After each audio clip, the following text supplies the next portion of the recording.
A'udzu billahi minasy syaithanir rajim. Bismillahirrahmanirrahim. Alhamdulillahi rabbil alamin. Allahumma salli wa sallim wa barik ala abdika wa rasulika Muhammadin wa alihi wa sahbihi wa sallim. Rabbana atina min ladunka rahmah wa hayyi' lana min amrina rasyada. Rabbana zidna ilman wa alhiqna bis salihin. Jamaah subuh Masjid Silaturrahim yang dirahmati Allah, salamullahi alaikum warahmatullahi wabarakatuh.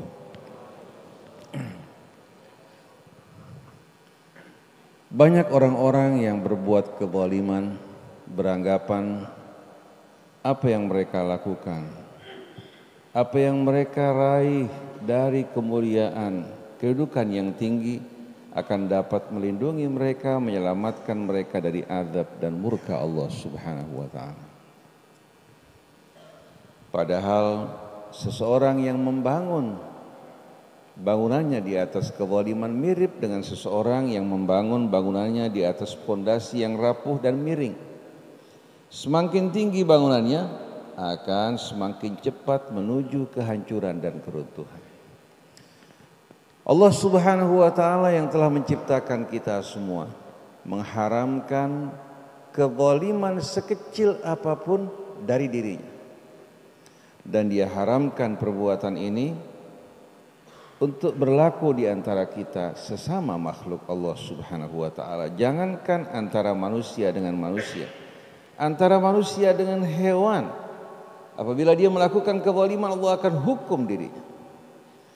Dalam hadis kursi riwayatkan dari Nabi kita Muhammad sallallahu alaihi wasallam, Allah berfirman, ya ibadi inni haramtu dzulma ala nafsi wa ja'altuhu bainakum muharrama fala tadzalamu. Wahai hamba-hambaku, sesungguhnya aku telah mengharamkan kezaliman atas diriku, dan aku jadikan perbuatan kezaliman ini merupakan hal yang diharamkan di antara sesama kalian. Maka jangan kalian saling berbuat aniaya. Dan kezaliman adalah kegelapan dalam kehidupan dunia maupun kehidupan akhirat. Adz-dzulmu dzulumatun fid dunya wal akhirah. Dan kezaliman bertingkat-tingkat antara seseorang terhadap individu, terhadap kelompok, yang lebih mengerikan lagi kezaliman dari seseorang yang terjadi pada bangsa dan negara. Apalagi kalau terus turun-menurun pada generasi, maka semua yang terjadi dia memiliki andil dan saham dalam perbuatan tersebut. Nah, Allah Subhanahu wa taala mengingatkan kita pada ayat-ayat tadi, wala tahsabannallaha ghafilan amma ya'maludz zalimun. Jangan sekali-kali Anda beranggapan bahwa Allah lengah lalai dari perbuatan orang-orang yang berbuat kezaliman. Innallaha yumhil wa la yuhmil. Pepatah Arab mengatakan Allah mengulur tapi tidak pernah melalaikan, diulur hingga dia merasa dirinya dalam keadaan aman, tahu-tahu datang azab Allah menghancurkan semua harapannya. Innama yuakhiruhum liyaumin tashkhasu fihi al-absar. Sesungguhnya Allah sedang mengulur menangguhkan dirinya untuk satu hari di mana pandangan mata manusia dalam keadaan terpaku. Tashkhasu fihi al-absar muhti'ina muqni'i ru'usihim la yartaddu ilaihim tarfuhum wa afidatuhum hawa. Mereka berhamburan dengan pandangan mata mereka dalam keadaan terulur. La yartaddu ilaihim tarfuhum, pandangan mereka hadirin sekalian memandang, tapi mereka tidak sadari akan apa yang mereka pandang. Wa afidatuhum hawa, hati mereka dalam keadaan kosong dan hampa. Artinya mereka dalam keadaan terpaku, dalam keadaan betul-betul terkejut, penuh ketakutan. Pandangan mata mereka kosong, hati mereka hampa. Lalu setelah itu Allah Subhanahu wa taala katakan, wa ambirin nas, wahai Rasulullah, berikan peringatan kepada manusia. Yauma ya'tihimul adzabu fayaqulul ladzina zalamu rabbana akhirna ila ajalin qaribin nujib da'wataka wa nattabi'ir rusul. Berikan peringatan kepada manusia ketika azab datang kepada mereka. Pada saat itu orang-orang yang berbuat kezaliman berkata, wahai Tuhan kami, tangguhkan, berikan kesempatan kami ila ajalin qarib, untuk beberapa waktu yang dekat. Berikan kesempatan bagi kami walaupun hanya 1 hari, kalau perlu setengah hari. Nujib da'wataka wa nattabi'ir rusul, kami berjanji untuk menyambut seruanmu dan mengikuti dakwah para rasul. Apa jawaban Allah? Awalam takunu aqsamtum min qablu ma lakum min zawal. Bukankah sebelumnya kalian bersumpah mengatakan bahwa kalian tidak akan bergeser dari pendirian kalian, dari sikap kalian apapun yang terjadi. Wasakantum fi masakinil ladzina zalamu, dan kalian berdiam di negara atau kota-kota orang-orang yang berbuat kezaliman. Maksudnya kalian telah tahu, bahkan pernah berdiam di negara-negara tempat-tempat yang pernah dibinasakan oleh Allah Subhanahu wa taala. Wa tabayyana lakum kaifa fa'alna bihim, dan telah jelas bagi kalian apa yang pernah kami lakukan terhadap mereka. Wa tabayyana lakum kaifa fa'alna bihim wa darabna lakumul amthal, dan kami telah berikan perumpamaan yang amat banyak bagi kalian. Kaum soleh dengan tempat kediamannya merupakan daerah yang mereka kenal. Begitu pula hadirin sekalian, apa yang terjadi pada kaum Hud, apa yang terjadi juga pada kaum Lut yang sekarang dikenal dengan lautan mati. Tempat-tempat yang mereka kenal, pernah hadirin sekalian di tempat tersebut Allah membinasakan dan menghancurkan kaumnya, hingga Nabi di saat melintasi tempat tersebut menutupi kepalanya sambil berlindung kepada Allah Subhanahu wa taala. Demikian pula kita, berapa banyak hadirin sekalian kota-kota yang dihancurkan Allah Subhanahu wa taala. Peristiwa Aceh masih belum jauh dari kita semua. Begitu pula yang terjadi di Jogja. Bagaimana bila gempa tersebut terjadi di ibu kota kita? Apa yang bakal terjadi dan berapa banyak korban yang akan berjatuhan? Oleh karena itu hadirin sekalian, mari bersama-sama kita senantiasa betul-betul mengingat Allah, mengikuti petunjuknya, berjalan di atas keridhaannya, dan jauhi kezaliman sekecil apapun. Seorang wanita karena mengikat seekor kucing tanpa diberikan makan, kucing tersebut binasa disebabkan karena perbuatannya Allah masukkan dirinya ke dalam api neraka.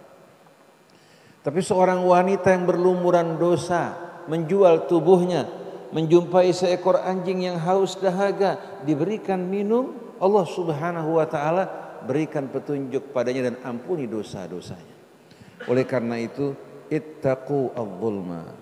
Hati-hati, waspada terhadap perbuatan kezaliman sekecil apapun, baik terhadap orang yang dekat dengan kita, orang yang jauh, bahkan terhadap seekor binatang pun jangan kita perbuat dan kita lakukan, karena akibatnya akan datang. Dan Allah telah bersumpah, la ujibanna da'watal mazlumi walau ba'da hin, aku akan kabulkan doa permohonan orang yang teraniaya walau ba'da hin, walaupun untuk waktu yang agak lama sedikit. Ada sebuah kisah menarik. Seorang nelayan hadirin sekalian, sehabis mencari ikan, ketika turun di pantai, tahu-tahu datang seorang zalim merampas ikan. Hasil kerjanya, usahanya. Dengan bangga orang yang zalim tersebut membawa rampasannya. Si nelayan mengangkat tangannya kepada Allah, ya Allah, tunjukkan padanya kekuasaanmu sebagaimana dia telah menunjukkan kekuasaannya atas dirinya.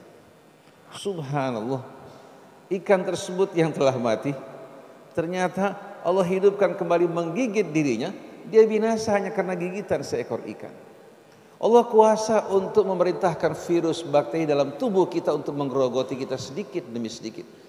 Tidak perlu Allah kirimkan bala tentara dari luar. Dari tubuh kita yang tadinya begitu jinak, damai bersama kita, bisa menggerogoti kita dan menghancurkan kita. Oleh karena itu, siapa-siapa yang berbuat kezaliman, maka Allah jadikan bahagian dari tubuhnya menjadi musuh buat dirinya. Tapi yang taat kepada Allah, berserah diri kepadanya, berbuat kebaikan, Allah Subhanahu wa taala jadikan tubuhnya, organ-organnya, sel-sel tubuhnya, semua hadirin sekalian dengan penuh keseimbangan, bertasbih memuji Allah Subhanahu wa taala, dan akan selalu memberikan dukungan buat dirinya. Oleh karena itu firman Allah, innal ladzina qalu rabbuna Allah tsumma istaqamu tatanazzalu alaihimul malaikatu alla takhafu wa la tahzanu wa abshiru bil jannati allati kuntum tu'adun. Ayat lanjutannya, nahnu awliyaukum fil hayatid dunya. Kata nahnu hadirin sekalian bukan hanya menggambarkan Allah yang akan menjadi pelindungnya, tapi Allah kerahkan malaikatnya, bahkan Allah akan kerahkan makhluk-makhluknya menjadi pendukung kita di saat kita berjalan di atas garis istiqamah. Oleh karena itu berbahagia sekali orang yang selalu bersama Allah dalam keridhaannya dan jauhi kezaliman sekecil apapun. Baik antara kita dengan teman-teman kita atau dalam pekerjaan kita, terhadap orang yang kita pandang lemah. Kalau kita melakukan hal tersebut, segeralah kita memohon maaf, keikhlasan dan mengembalikan hak-haknya. Ini merupakan jalan bagi kita untuk menghindari bencana sebelum kedatangannya, belum lagi adab di hari kemudian nanti, wal iyadzu billah. Semoga Allah Subhanahu wa taala menjadikan kita dari hamba-hambanya yang senantiasa betul-betul mengikuti petunjuknya, berada dalam rahmat dan keridhaannya. Sebagai penutup, waqad makaru makrahum wa indallahi makruhum wa in kana makruhum litazula minhul jibal. Mereka telah melakukan makar mereka, tipu daya mereka, kejahatan mereka. Ketahuilah, semua makar yang mereka lakukan tercatat, terkumpul di sisi Allah Subhanahu wa taala. Wa in kana makruhum litazula minhul jibal. Pada ayat ini hadirin sekalian ada kemungkinan mengandung dua makna. In di sini nafi, artinya wa ma kana makruhum litazula minhul jibal. Sesungguhnya makar mereka ini tidak mampu untuk menggoyahkan gunung yang bercokol. Betapa lemahnya makar yang mereka lakukan. Atau wa innahu kana makruhum litazula minhul jibal. Sesungguhnya makar mereka dari dahsyat yang mereka perbuat dapat meluluh lantakan dan menghancurkan gunung. Kesimpulannya hadirin sekalian, semua yang kita lakukan dari seorang hamba yang lemah tidak mampu sama sekali untuk mengubah ketentuan Allah Subhanahu wa taala atau melarikan diri dari tantangan dan ancamannya. Maka marilah bersama-sama kita menjaga atau saling menjaga satu dengan lainnya, berbuat kebajikan yang akan melapangkan hidup kita, memudahkan rizki kita, memberikan rasa aman dan tentram dalam hidup kita semuanya. Subhanakallahumma wa bihamdik, asyhadu an la ilaha illa anta astaghfiruka wa atubu ilaik. Wal afu minkum, wassalamu alaikum warahmatullahi wabarakatuh.